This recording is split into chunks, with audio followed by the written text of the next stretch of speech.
Miktar, manifestation également chez nous à Paris dans cette journée, notamment depuis le début de l'après-midi, puisque on peut le voir ici, plusieurs centaines de personnes sont réunies en ce moment même avec cette manifestation qui se poursuit place de la République, manifestation qui appelle à la paix, à la liberté et à la démocratie dans le pays. On va retrouver justement notre journaliste qui se trouve sur place, qui couvre cette manifestation pour nous. Bonjour à vous, Malik Miktar. Vous êtes présent donc dans ce cortège avec de très nombreux Syriens, mais aussi de très nombreux Parisiens qui ont décidé de manifester cet après-midi de façon assez spontanée.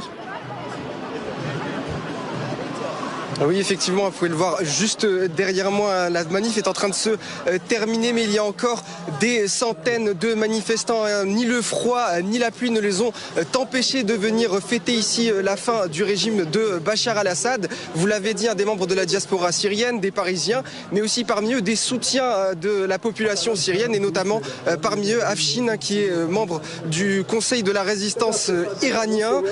Donc vous me disiez tout à l'heure, Afshin, pour vous c'est un soulagement en tant qu'Iranien également. Oui, c'est un moment de joie et d'allégresse de la libération d'un peuple. C'est rare dans l'histoire d'une vie.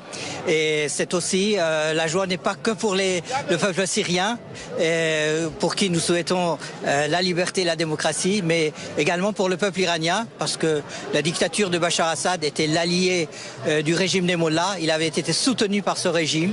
Et son effondrement, c'est un affaiblissement majeur pour le régime dictatorial à Téhéran et la théocratie qui sévit là-bas. Et ça donne beaucoup d'espoir pour l'avenir.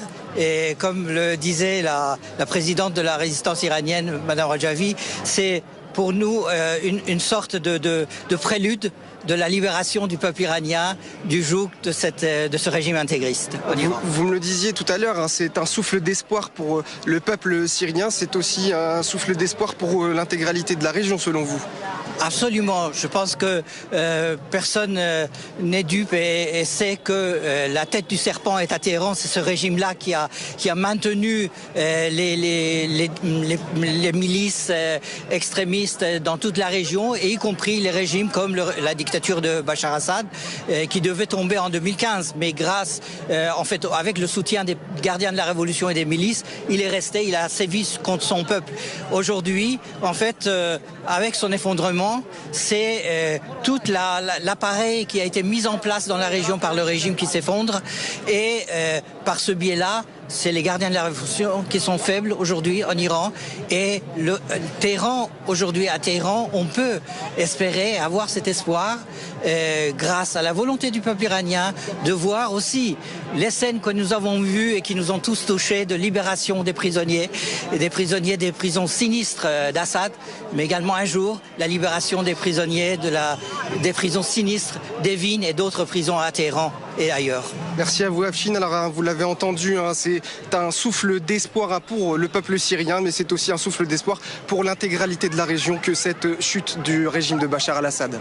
Merci beaucoup, Malik Miktar. Vous suivez